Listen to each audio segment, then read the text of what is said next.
Fui. Eu estava preocupado do governo não querer vir me buscar, rapaz. Eu vou chegar atrasado. Essa chuva. A chuva realmente não estava no esquema, não, né? Ainda bem que o Jorge entrou primeiro. Se tivesse que fazer a pressa, ele faria sozinho. Não tinha problema. Já está gravando, tá? Se quiser fazer a pressa. Então o Jorge já pode começar. Ele chegou mais cedo. Em seu benefício. Não se agaste com o ignorante, certamente. Não dispõe ele das oportunidades que humilharam seu caminho. Evite aborrecimento com as pessoas fanatizadas. Permanecem no cárcere do exclusivismo e merecem compaixão como qualquer prisioneiro. Não se perturbe com o malcriado. O irmão intratável tem, na maioria das vezes, o fígado estragado e os nervos doentes. Ampare o companheiro seguro. Talvez não possua o necessário quando você detém excessos. Não se zangue com um ingrato.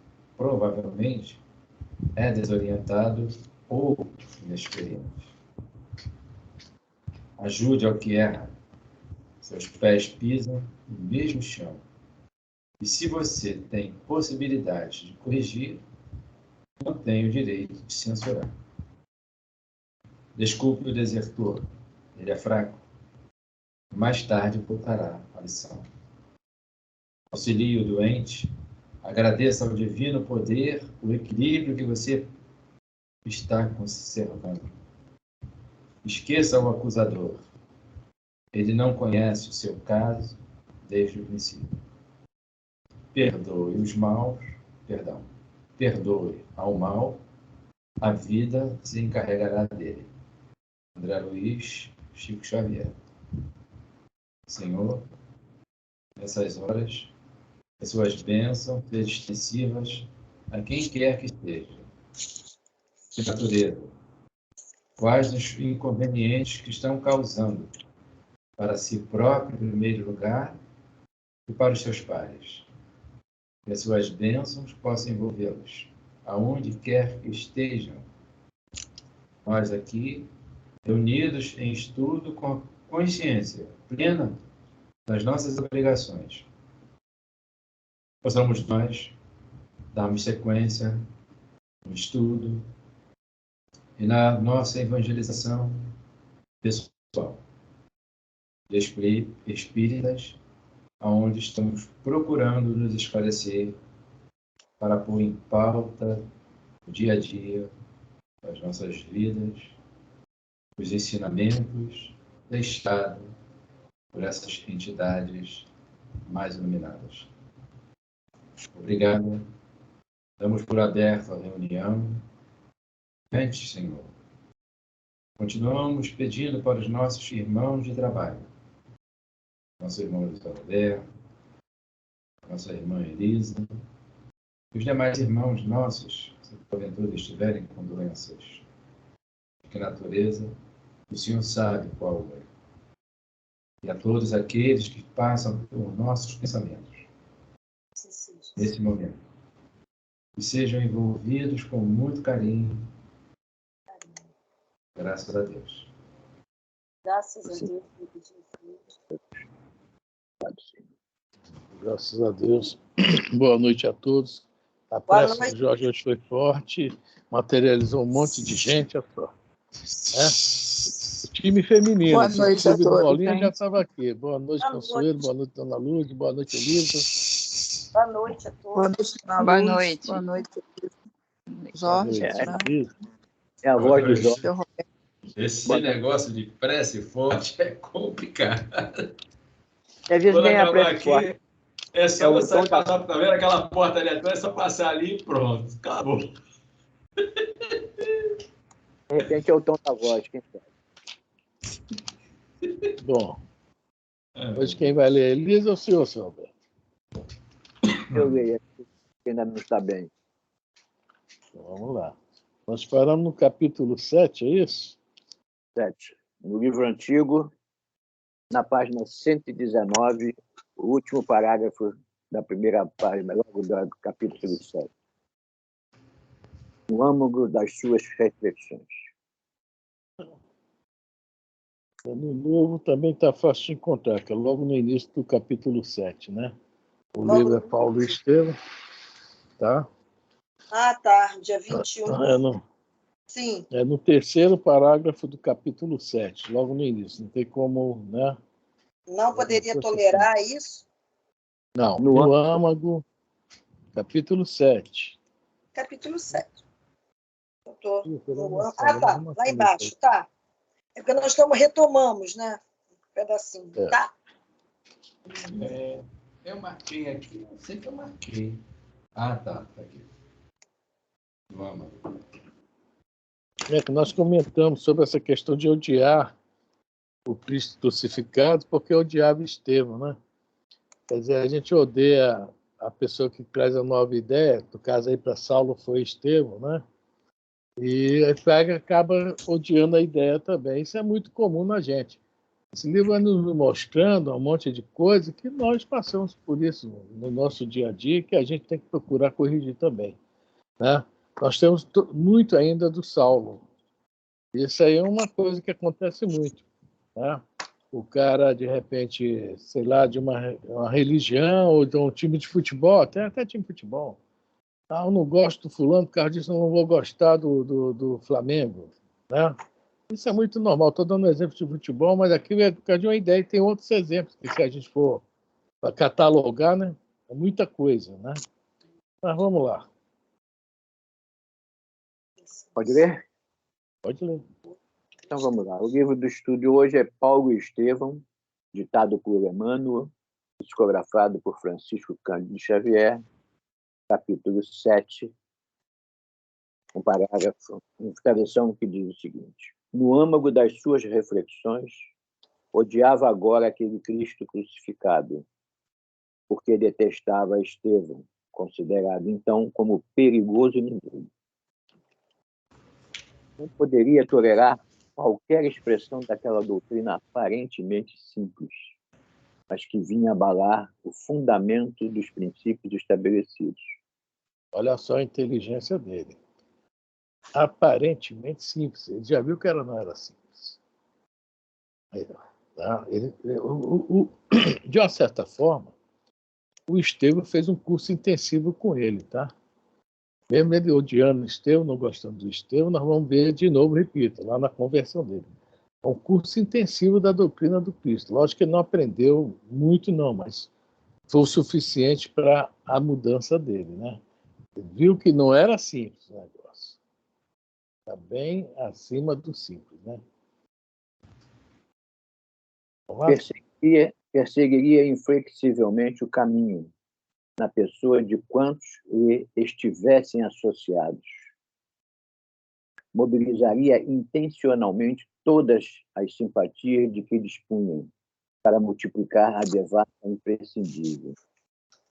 Certo deveria contar com as demonstrações conciliatórias de um Gamaliel e de outros raros espíritos que, a seu ver, se deixariam embaiar pela filosofia de bondade que os galileus haviam suscitado com as novas escrituras, mas estava convencido de que a maioria farisaica, em função política, ficaria a seu lado, animando na empresa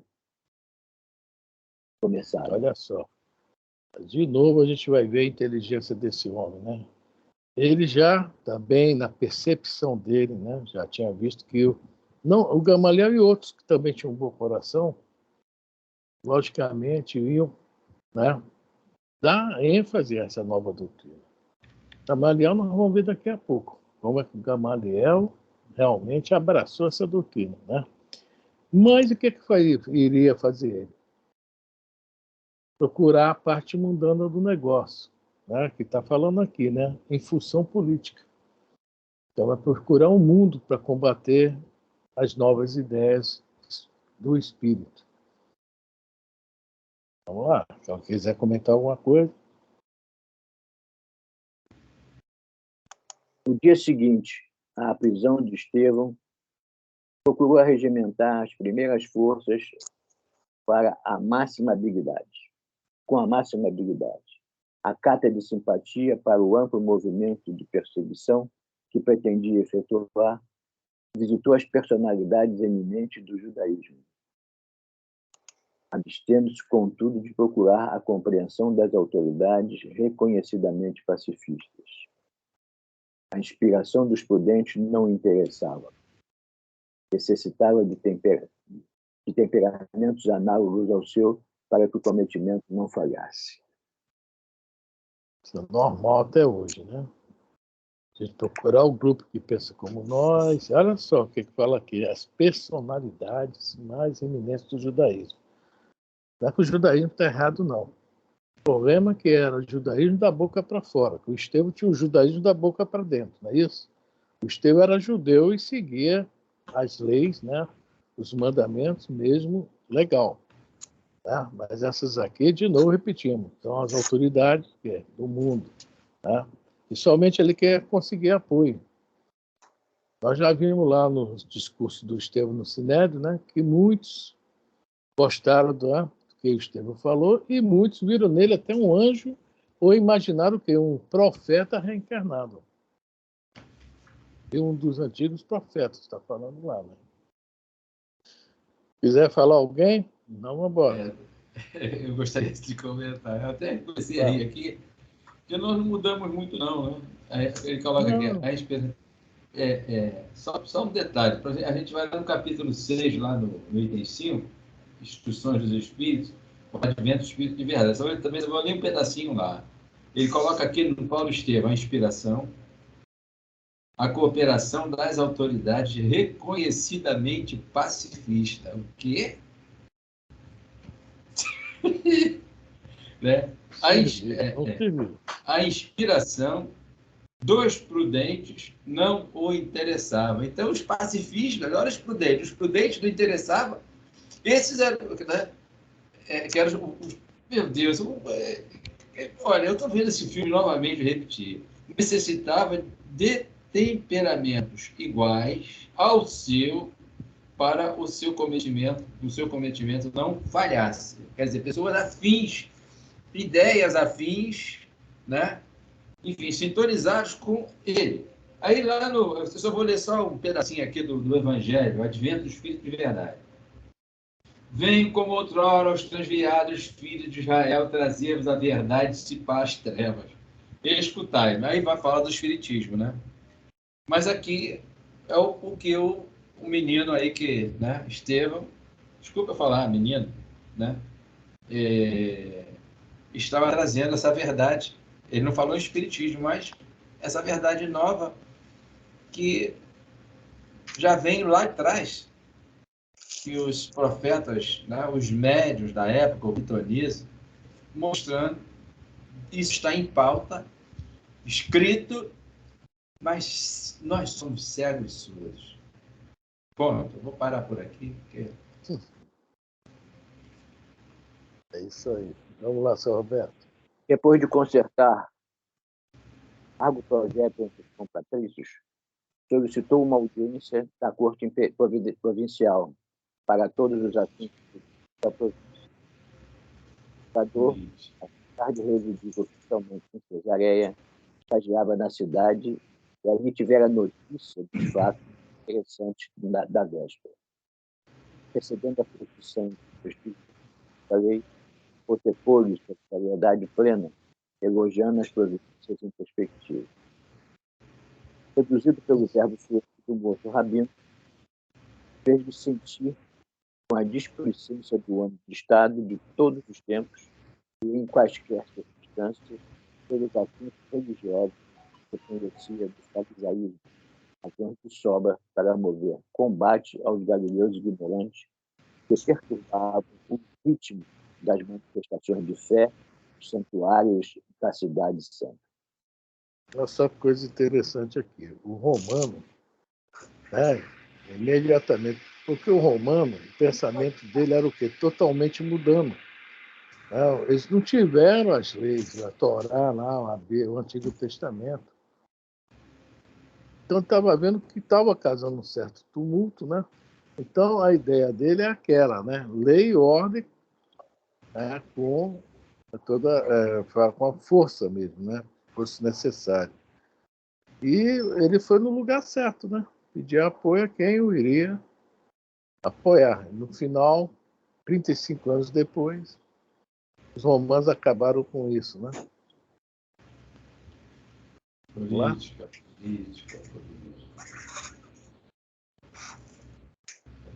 Concretizando as promessas, concedeu imediatamente ao moço de Tarso a necessária outorga para o feito colimado, ressaltando naturalmente que ninguém que a suprema autoridade romana devia manter. Entretanto, bastava ao véu rabino a adesão dos poderes públicos aos projetos. Animado em seus propósitos pela quase geral aprovação do seu plano, Saulo começou a coordenar as primeiras para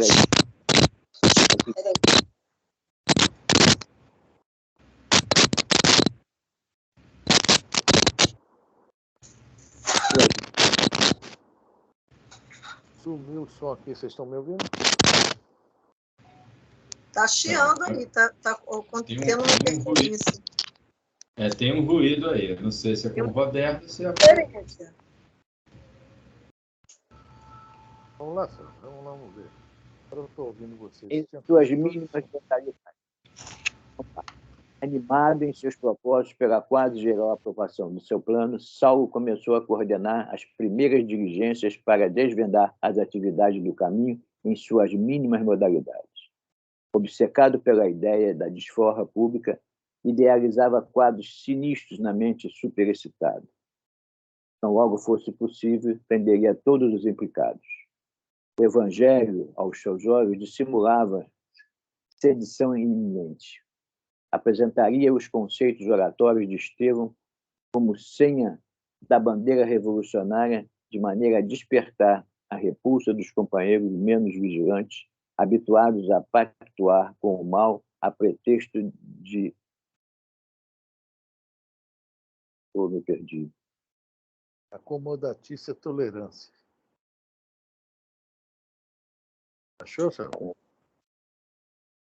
Apresentar o conceito oratório de Estevão como senha de bandeira revolucionária que manteve, de maneira a despertar a repulsa dos companheiros menos vigilantes, habituados a pactuar com o mal, pretexto de acomodatícia tolerância. Combinar... Está falando aí, acomodatícia tolerância. Estava bom para eles? É isso que Jesus mais combateu no farisaísmo. Jesus realmente, raça de víboras, túmulos caiados, brancos por fora, podres por dentro, etc. Aqui, infelizmente, lógico que não eram todos, mas Jesus tinha que ser mais duro, mais rígido com eles, mais enérgico, porque eles conheciam as verdades. Né? E o que faziam eles? Como estavam acomodados, veja bem, há uma diferença entre o saduceu e o fariseu, para começar. Tá? O saduceu era rico, geralmente, tanto que eles tinham gostos helênicos. O fariseu, não todos, é lógico, a maioria vem de berço pobre. Então, o que eles entendiam? Que se eles estudassem a lei, aprendessem a lei, se tornassem doutores da lei ou escribas, eles conseguiriam uma vida melhor. Aí, dentro desse pensamento aí, que Jesus falava para eles, que eles iam na casa das viúvas, se aproveitar da questão da finança, sempre da finança. Aquela mulher que tinha um problema do sangue, que não parava, ela ficou pobre em 12 anos. Está lá, fala no Evangelho. Quer dizer, dando dinheiro para quem? Para quem ia curar. Geralmente os fariseus. Então, Paulo, eles, estava bom para eles. O que Jesus trouxe e Estevão estava representando, totalmente diferente do que eles estavam acomodados. Aquela lenda do peixinho vermelho que tem na prefácio do livro Libertação, é isso aqui. Aliás, o Emmanuel chama de uma lenda egípcia, né? Uma lenda egípcia. Todo mundo conhece, né? Chinesa. Chinesa. É chinesa? Para mim era egípcia, não tem problema, está lá perto. África e Ásia é perto. Então, o peixinho, magrinho, saiu lá fora, chegou no rio, chegou no oceano, viu tudo diferente. Voltou para chamar os outros, mas os outros não concordaram com ele. É essa a lenda, né? Lógico que tem detalhes aí. E ele ficou chateado, começaram a chamar ele até de maluco, de doido, e antes que fizesse como o Estevão, fritasse ele, né? Peixe frita é um prato que muita gente gosta, ele se mandou de novo para o mar. Aí veio lá uma chuva forte e tal, acabou com o aquário onde moravam todos os peixes. Né? E os acomodados foram. E o quanto mais gordo era o peixe lá na revelação, a gente sente que era mais acomodado, ou seja, estava melhor, né? Representa essa questão nossa. Essa lenda, logicamente, é um simbolismo disso. Então, essa acomodação. Eu estou com uma, né, casa paga, carro pago, sítio, bom emprego, filho bem empregado, está tudo bem para mim.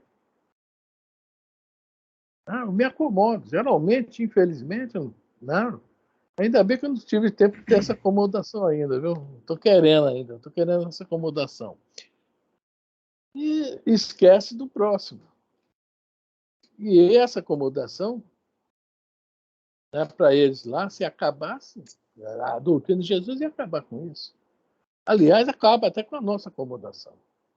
Não, esse é o grande problema. O pai não cessa de trabalhar. Hoje eu estava brincando com um cliente, não sei o que eu falei, ele estava carregando, ontem, né, aquele sol quente, 1h da tarde, ele estava carregando as caixinhas de ar-condicionado lá no fabricante, lá em Caxias, e eu brinquei com ele, é isso aí, pai.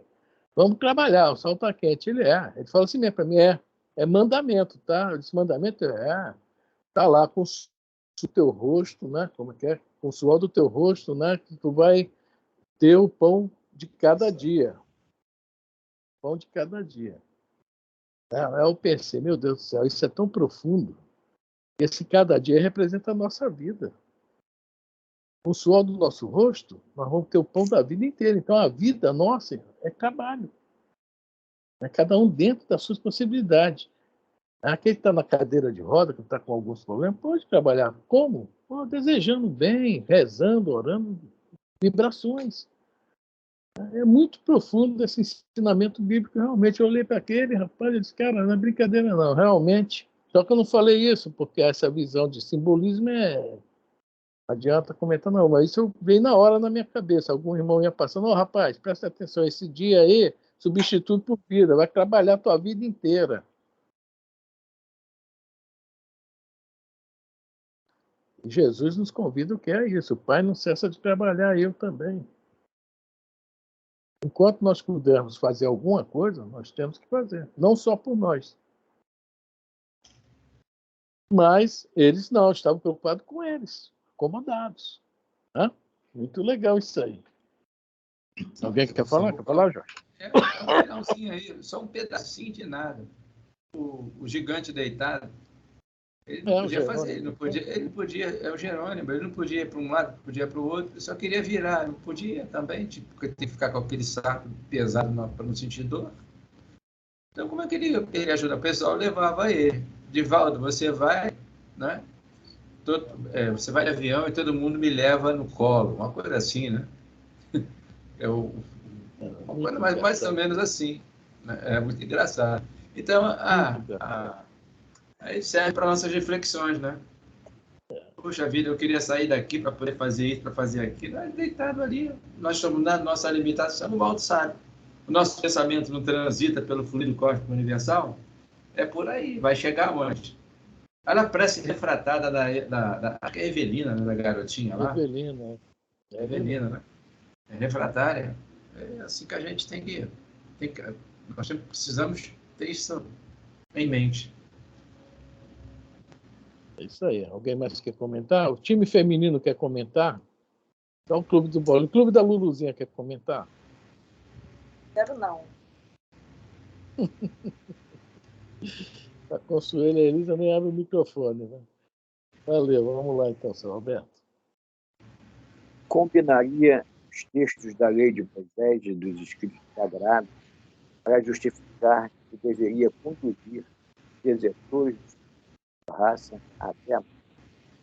Olha só, as conexões que ele ia fazer dos textos, tá vendo? E a gente sabe, olha, o judeu, até hoje, quando ele vai na sinagoga, ele pega um versículo das leis da Torá, um versículo dos profetas e um versículo dos escritos. Faz a conexão no Caminho, Verdade e Vida, aquele livro da coleção Fonte Viva, o Emmanuel fala, né, que forma-se um colar de pérolas. Pega as pérolas e forma um colar. Só que aqui ele não vai formar um colar de pérola, né? Que ele vai pegar, olha só o que ele fala, combinaria os textos da lei de Moisés, que é a Torá, com os escritos, profetas e salmos, né? Eclesiastes, etc.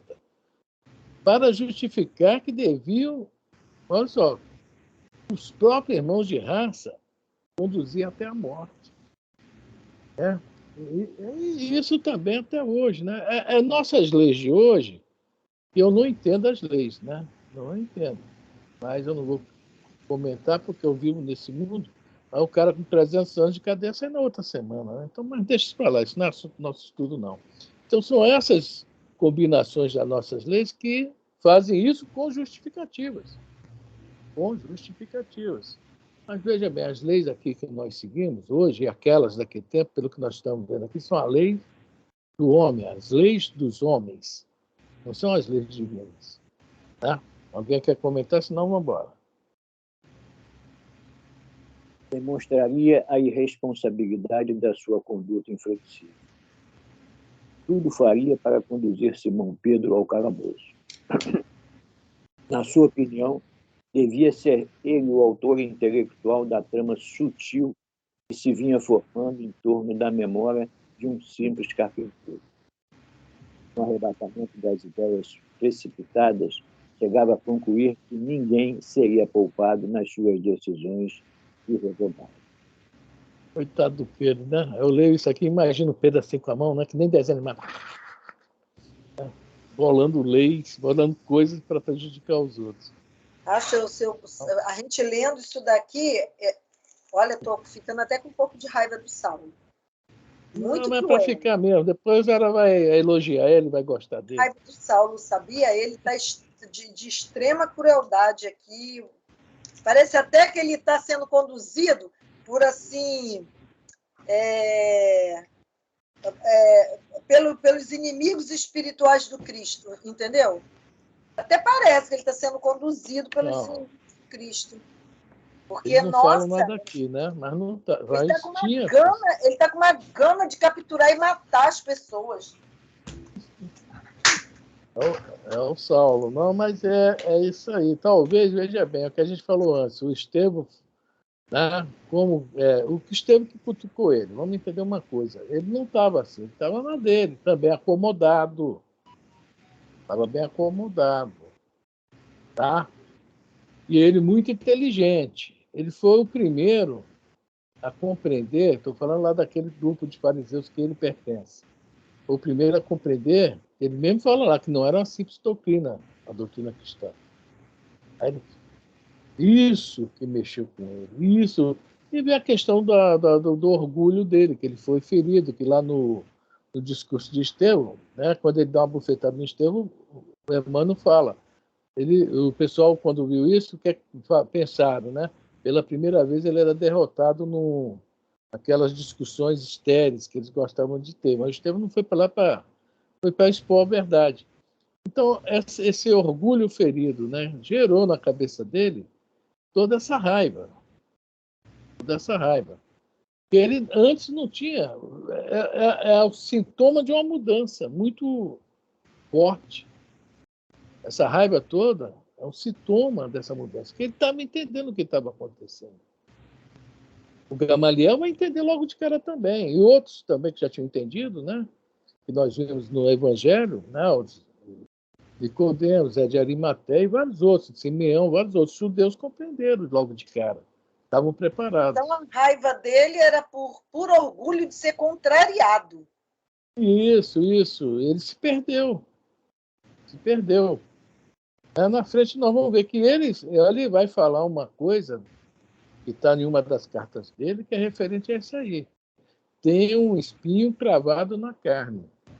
Ou seja, quem tem um espinho cravado na carne, a vida inteira vai sentir dor. Isso, Está numa das cartas dele, né? Mas olha, depois de Jesus, já vou repetir de novo. Paulo é o homem que tem mais livros biográficos do mundo. Primeiro é Jesus, segundo é Paulo, tá? Vamos lá. Nesse dia, legalizado pelas autoridades de evidência, o intuito de as atrair à sua causa, outros fatos surpreendentes vieram agravar as preocupações que o assoberbaram. Oséias, Marcos e Samuel Natan, dois compatriotas de Jerusalém, depois de ouvirem a defesa pessoal de Estevão, impressionados com a frequência e justeza dos conceitos do orador, distribuíram com os filhos a parte da herança cabível a cada um e doaram ao caminho o restante de seus haveres. Para isso, procuraram Simão Pedro, beijando-lhe as mãos calejadas no trabalho, depois de lhe ouvirem a palavra acerca de Jesus Cristo. Olha, isso aí foi o estopim. Vai falar agora no próximo pedaço aqui. Isso realmente, já imaginou? Há dois eminentes também do judaísmo, tá? Só que esses compreenderam a mensagem. É aquele caso, né? É isso que o doutor Bezerra, quando pega o livro dos Espíritos a primeira vez, né, que vai lendo no trem, ele fala depois, né? Ele fala que era aquilo que ele estava esperando. Ele não queria saber e não conseguia. Onde ele foi encontrado? O livro dos Espíritos, ou seja, a doutrina, o pensamento dele estava ali. Né? Quer dizer, já era um espírito preparado para isso, foi fácil para ele assimilar, igual esses dois aí. E isso vai ser... Me lembrou, Jorge, você já deve ter ouvido falar do Marco Aurélio falando que o pai dele era beneditino aqui nessa Bom Jesus, né? E no dia que ele resolveu sair para ser espírita, aí um deles falou, senhor, agora é espírita, senhor, poxa, quando essa notícia chegou na igreja, o senhor imagina uma bomba dentro da igreja. É isso aí. São Paulo tinha uma história. A notícia ecoou nos círculos farisaicos com as características do verdadeiro espírito. Saulo de Tarso. Todo mundo achar que eles não estavam bem mentalmente, né? A primeira impressão é essa. Vamos lá. Saulo de Tarso teve conhecimento do fato no dia imediato, aferindo o abalo geral que a atitude de Estevão provocara. A decepção dos dois correligionários, bandeando-se para os galileus, causou-lhe profundo sentimento de revolta. Falava-se mais de Oséias e Samuel entregando ao caminho a totalidade de seus bens.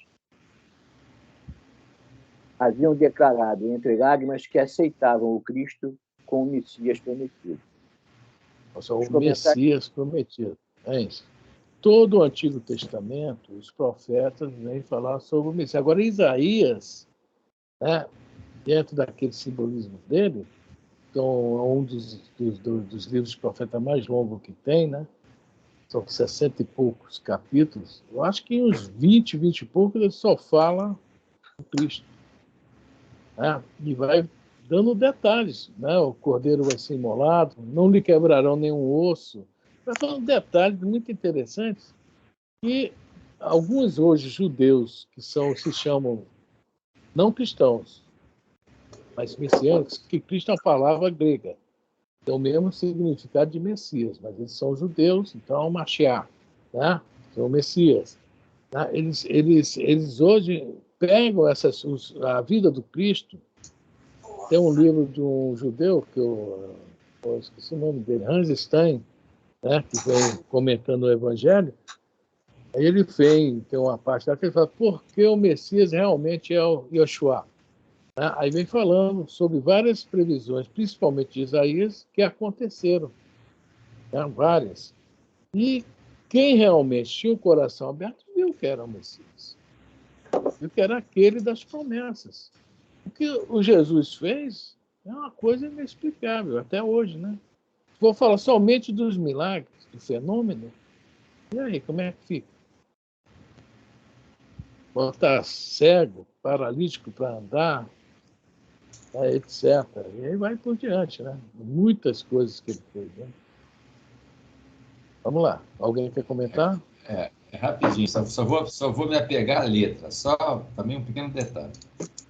Tanto o Natan quanto Samuel, o Natan e o Oséias, é o Oséias Marcos e o Samuel Natan, eles deram para mais da metade dos seus recursos para os filhos.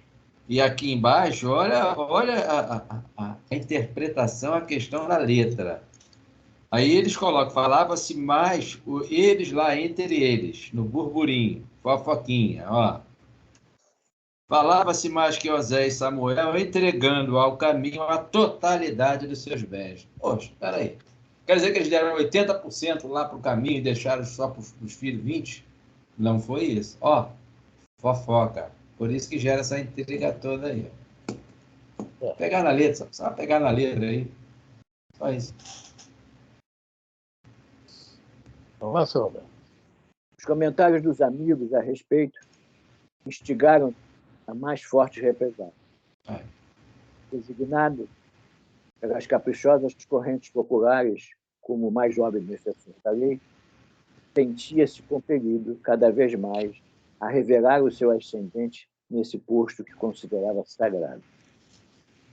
A defesa de seu mandato, por isso mesmo, desprezaria todas as considerações tendentes a infirmar-lhe o rigorismo em que presudia um divino desejo. Ou seja, ele, nesse momento, é aquele peixe gordo da história, tá? Quem quiser ler a história bonitinha, né, do peixinho vermelho, está no livro Libertação, é fácil, tá? Do Emmanuel que passa essa informação para ele. Então, aquele posto, para ele, era o máximo na humanidade daquela época, para ele. O que ele conhecia era aquele mundo, eram as leis. Para ele, ele estava aspirando aquilo, era forte candidato e queria mesmo. Tá? Tinha que ser como, assim, dentro do passado até aquele momento, como sempre foi. Né? A repetição. Podia haver mudanças. Por isso que ele fala aqui, se tiver que ser rigoroso, você não pode mudar, tem que continuar o que é. Mais ou menos isso que está falando aqui. Né? O posto é sagrado, não pode haver mudança. Na cabeça dele e de outros. Né? E a gente vê que no mundo nada, né? Como diz, né? Tudo é passageiro, né? Tem até a brincadeira, né? Menos o motorista e o trocador. Né? Hoje não tem mais nem trocador, menos o motorista. Nosso mundo, tudo que é relativo ao mundo é passageiro. O que é relativo ao espírito é eterno. E esse posto aqui era o quê? Ao mundo, o mundo. Mas, vamos lá. Ele está entendendo, está compreendendo muito. Fala, Samuel. É aquilo que você falou, né? Era condenado a não sei quantos 100 anos e saiu com uns poucos anos. É a lei. A lei é essa. E para ele a lei era aquela, o Torá, era a lei. Não tinha, ele seguia religiosamente a lei, não tinha apelação. Né? Dentro daquilo que ele foi iniciado pela família, a lei era essa, não tinha outra apelação. É aquilo que a Lourdes falou, é aquilo que quem começa a ler pela primeira vez o Paulo Estevão dá vontade de decapitar o Saulo. Mas é a lei, pô, ele está seguindo a lei, a cultura dele. Né? Ele era culto na lei, então ele seguia a lei, não tinha apelação. Considerando a gravidade da última ocorrência que ameaçava a estabilidade do judaísmo no seio mesmo dos seus elementos mais destacados, procurou novamente as autoridades supremas do Sinédrio a fim de apressar as repressões em perspectiva. Atento à autorização concedida pelos mais altos poderes políticos da província, Caifás propôs fosse o zeloso doutor de Tarso, nomeado chefe e promotor de todas as providências atinentes e indispensáveis à guarda e defesa da lei. Competia, então, promover todos os recursos que julgassem convincentes e úteis, reservadas ao Sinédrio as últimas decisões, máxime as de natureza mais grave. Bom, pegou aquela, né, licença para tudo, né? Nem teve um filme aí, né? Licença para matar. Mas veja o que eu acho. Fala, ai, eu esqueci seu nome, meu Deus. Fico aí gaguejando seu nome. Brad Pitt, meu nome. Brad Coisinha. Esse Caifás aqui não teria sido o mesmo que condenou Jesus, que fez aquela... Não é? Então, ele sabia também das situações. É aquele que condenou Jesus. Que não acreditou, perguntou a ele, és o Filho de Deus, o Messias? Né? Que ele achou aquilo uma heresia de Jesus confirmar. Eu sou. Isso.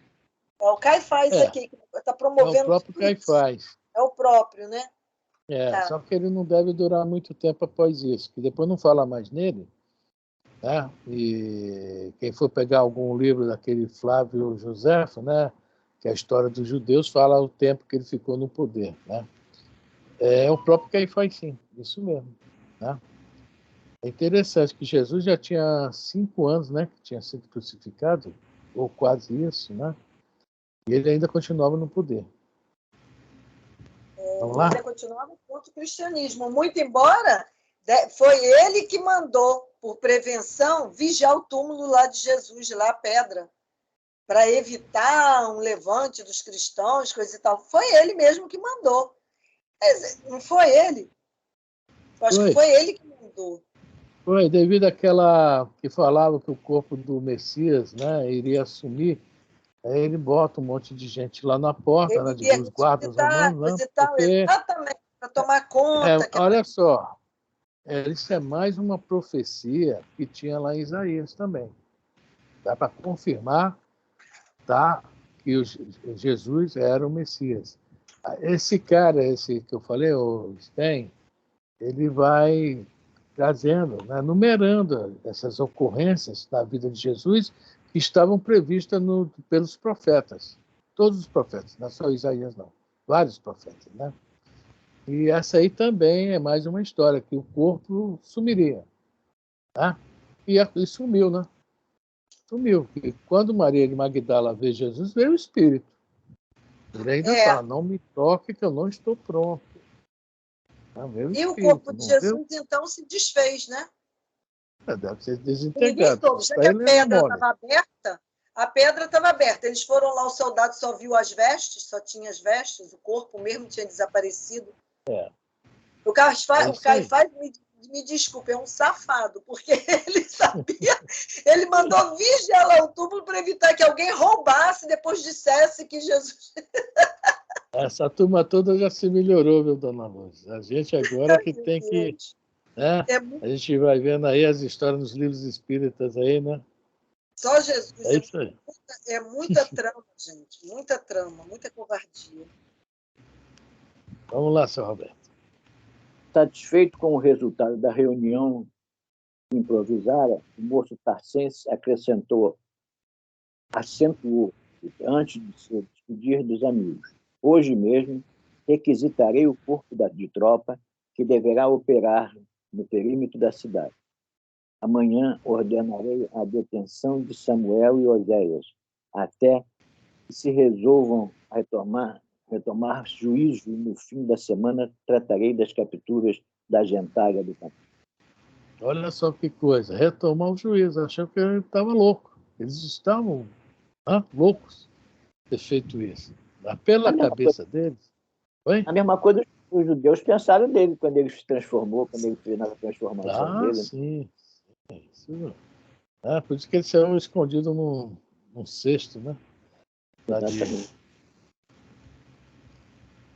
Não temerás acaso os tirégios? Interrogou Alexandre. De modo algum, contencioso. Acho que lá na Casa do Caminho já devia tocar uma coringa. Uma coringa. Deve ser isso, na sortilégio.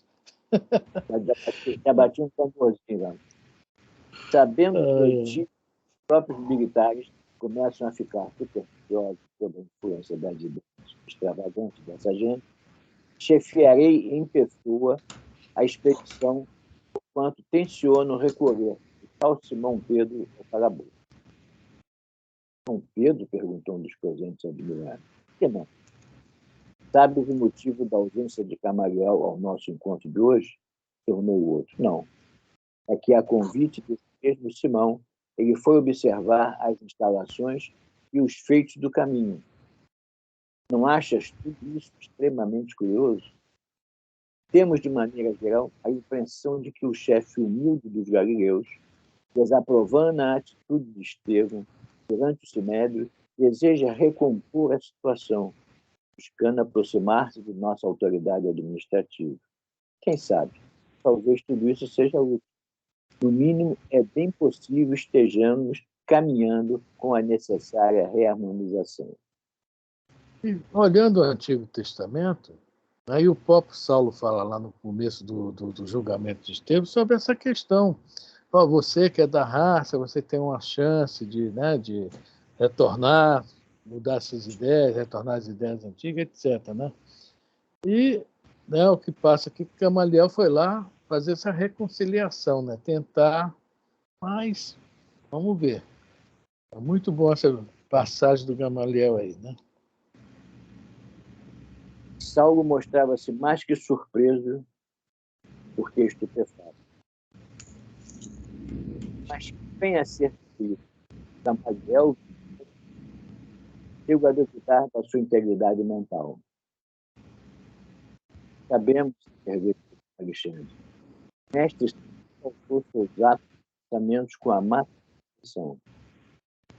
Era justo se negasse tal convite em relação a nós. Portanto, se tal não fez, é igualmente preciso não desacatemos a deliberação tomada, certo com a defesa de objetivos. Gamaliel era alguém muito forte nessa sociedade da época, tá? Muito forte mesmo. Olha só, com a nobreza de objetivos que sempre o inspirou, ou seja, era muito respeitado. E Saulo agora, não gostou mais. Vamos lá. De acordo, disse Saulo algo contrafeito. Entretanto, a amizade que lhe consagro, nem mesmo Gamaliel poderá modificar minhas resoluções. Preciso que Simão Pedro se justifique, saindo ileso das provas a que será submetido. Mas seja como for, terá de ser conduzido ao cárcere para as necessárias inquirições. Desconfio da sua aparente humildade. Com que fim se abalançaria ele a deixar suas redes para arvorar-se um benfeitor gracioso dos pobres de Jerusalém? Veja em tudo isso o propósito de sedição, que não deve andar muito longe. Os mais humildes e ignorantes caminham à frente dos perigos. Os senhores da destruição aparecem depois. Nossa Senhora. Agora o senhor vê, seu coisa, ai, meu Deus, me perdoa. É difícil. Pode falar. Agora o senhor veja, seu Afrânio. O cara, como pescador, era humilde. E como Pedro Simão lá no caminho é humilde, ele trocou o quê pelo quê de vantagem que ele vê isso na frente dele, né?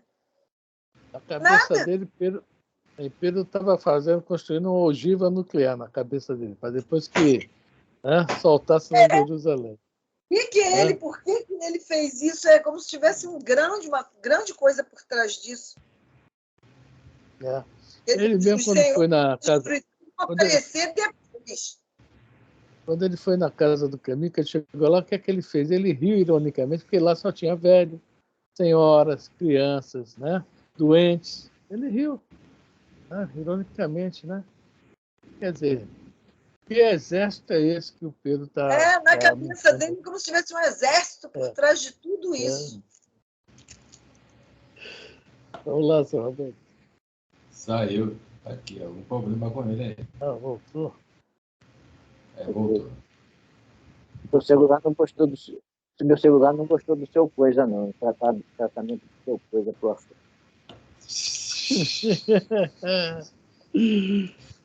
Ele cortou na hora.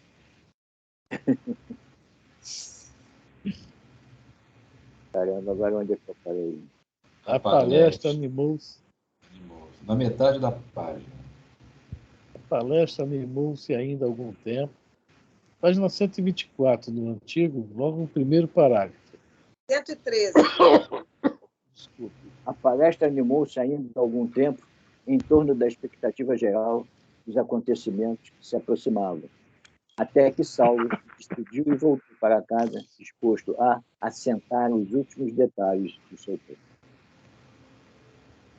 A prisão de Estevão tivera na igreja modesta do caminho ampla repercussão, despertando justificados receios aos apóstolos da Galileia. Pedro recebera a notícia com profunda tristeza. Encontrar o rapaz de Corinto, um auxiliar devotado e um irmão. Além disso, pela natureza de suas qualidades afetivas, Estevão se tornara uma figura central a focalizar todas as atenções. Para sua fronte inspirada, convergiam numerosos problemas em cuja solução o ex-pescador de Cafarnaum não mais dispensava a sua prestigiosa cooperação. Amado pelos aflitos sofredores, tinha sempre a palavra de bom ânimo que levantava o mais desalentado coração. Pedro e João preocuparam-se mais por amor que por quaisquer outras considerações. Portanto, Tiago, filho de Alfeu, não conseguia disfarçar seu desgosto em face da conduta desassombrada do irmão de fé, que não hesitara em afrontar os poderes farisaicos dos senhores da situação. Bom, cada um apóstolo teve a sua função. De início, a gente não compreende Tiago realmente. Ele fica contra Estevão. Tá? Depois vai ficar contra o Saulo. Depois vai mandar vigiar Pedro. Ele tinha umas atitudes meio inconvenientes. Mas ele também tinha uma preocupação muito grande, porque ele conhecia mais que os outros, por ele ser um fariseu, também assim, mais, como eles falavam, né? A gente escuta essa palavra de vez em quando aí, há 2000 anos, temente à lei, né? Hoje é um temente a Deus, né? Pois é. Ele, como era temente às leis, apesar de ter se tornado cristão, né? E participado muito até da vida do Cristo, porque o Cristo, quando se retirava, sempre levava um 3. O Tiago era um dos 3, né? Era Tiago, Pedro e João. Cristo ia se retirar para orar e tal. Tanto que no capítulo 17 de Mateus, né, naquela aparição de Moisés e Elias, estavam os crentes lá. Aí, em vários outros casos, os crentes sempre estavam com Cristo. Mas o Tiago, como conhecia mais a fundo os fariseus, temia. E ele, de vez em quando, vai exagerar também. Olha só, Saulo de um lado, Tiago de outro. Vai exagerar um pouco também, tá? Mas, de uma certa forma, lá no final, o meu livro está até marcado na página 289, que eles vão explicar a função de Tiago nessa história toda. Como falta um pouco para a gente chegar lá, deixa isso para lá, não vamos ler isso não. Mas está aí, Tiago não gostou do negócio, desaprovou. Tá? E vamos lá. Alguém quer comentar? Não. Então vamos lá. A opinião dele, Estevão andar errado no capítulo das exortações. Deveria cometer-se, merecer a prisão pelos argumentos precipitados na defesa de si mesmo. Fermentar essa discussão. Pedro fazia-lhe sentir a oportunidade da ocorrência para que se revelasse a liberdade do Evangelho. Reforçava os argumentos com a lógica dos fatos. A resolução de Oséias e Samuel, entregando-se ao Cristo, era invocada para justificar o êxito espiritual do caminho. Toda a cidade comentava os acontecimentos. Muitos se aproximavam da igreja com sincero desejo de melhor conhecer o Cristo, e isso devia significar a vitória da causa. Tiago. Quando Estevão é convidado para ir ao Sinédrio, que ele não queria ir, mas depois ele pensa, deve ser a minha oportunidade, né, de mostrar o Cristo para eles. Olha quanta mudança já aconteceu. Tá? De 1000, se 10 continuaram, depois esses 10 vão semear, vão ser 100, vão ser de novo 1000. Quer dizer, ele fez realmente uma bagunça em Jerusalém tremenda, assim como o Cristo tinha feito anos atrás, né? Estevão repete, logicamente, de assim, menos, mas o Cristo foi muito, né? Assim, digamos, uma bagunça enorme, né? Uma bagunça que eu falo assim, dentro de, né, novas ideias. Tanto que Pedro fala aqui, né? Pedro fazia sentido essa oportunidade da ocorrência para que se revelasse a liberdade do Evangelho, que é a liberdade que Jesus pregou para todos nós. Porque antes que era a liberdade, era aquilo onde eles estavam acomodados. Está tudo bem, não tenho problema, estou livre. Tem problema, eu vivo livre, vivo bem, vivo tranquilo. E a liberdade do Evangelho não é bem assim, não. A liberdade do Evangelho é responsabilidade, é com responsabilidade. Mas é muito importante que muitos vão aderir, né? Aderiram, aliás, né? Vamos lá? Tiago, no entanto, não se deixava vencer pelos mais fortes raciocínios. A discórdia tomava corpo, mas Simão e o filho de Zebedeu sobrepunham a tudo os interesses da mensagem de Jesus. O mestre afirmara ser emissário para todos os desalentados e doentes. E estes já conheciam a igreja humilde de Jerusalém, iluminando-se com a palavra de vida e de verdade. Os enfermos, os desiludidos da sorte, os desprotegidos do mundo, os tristes, iam-lhe ao encontro para o esclarecimento consolador. Era de ver-se como se rejubilavam na dor, quando se lhes falava da claridade eterna da ressurreição. Velhinhos trêmulos abriam os olhos desmesuradamente, como se contemplasse novos horizontes de imprevistas esperanças. Criaturas cansadas da luta terrestre sorriam venturosas, quando, ouvindo a boa nova, compreendiam que a existência amargurada não era tudo. Cristianismo redivivo, espiritismo, né? É isso tudo que nos traz o espiritismo, traz de volta, né? Porque o mais importante, iam-lhe ao encontro para o esclarecimento consolador. Ninguém, olha, tapinha nas costas, a pessoa até acha que está sendo consolado, tá, muito obrigado e tal. Mas não existe melhor consolo que a gente ser esclarecido do que nós estamos passando, que é um motivo. Há uma causa, nós estamos, né, no efeito dessa causa. Há um porquê. E isso o quê? É o que fala aqui, né? Novos horizontes de imprevistas de esperança. A doutrina espírita. Cristianismo redivivo, doutrina espírita. Nós estamos repetindo o que há 2000 anos atrás, né, nós jogamos pedra na cruz, né, estivemos lá junto com o Saulo, mas não mudamos, etc. Estamos um pouco atrasados, né? Mas, graças a Deus, como Deus é misericordioso, nós estamos na nossa hora, que é a hora certa. Vamos lá, senhor Roberto. Pedro observava os sofredores que Jesus tanto amara e experimentava novas forças. Ciente da atitude nobre de Gamaliel, ante as acusações do doutor de Tarso, e crente de que só ela evitaria o apedrejamento imediato de Estevão, concebeu o projeto de convidá-lo a visitar as instalações toscas da Igreja do Caminho. Exposta aos companheiros, a ideia foi unanimemente aprovada. João era o mensageiro escolhido para o novo cometimento. Por que o João era o mensageiro escolhido? Porque o João estava na cruz junto a Maria na hora da crucificação de Jesus. Porque os judeus, os garotos, eles davam uma aliviada, tá? O castigo deles mesmo mais sobre os azuis. Os garotos não sabem nada. Esse garoto é esse João. Na época, o João devia ter... Nessa época, ele já tinha mais um pouquinho, talvez 19, 20 anos, né? Na época, Jesus era 16 anos.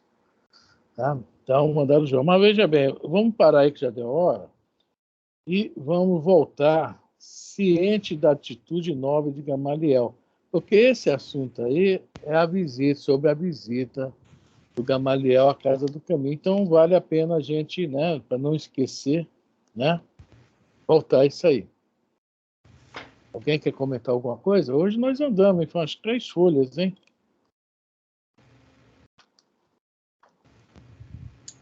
O seu Frânio, a visita de Gamaliel lá no caminho, o conhecimento que eles tiveram desse fato foi o que impediu o apedrejamento imediato de Estevão?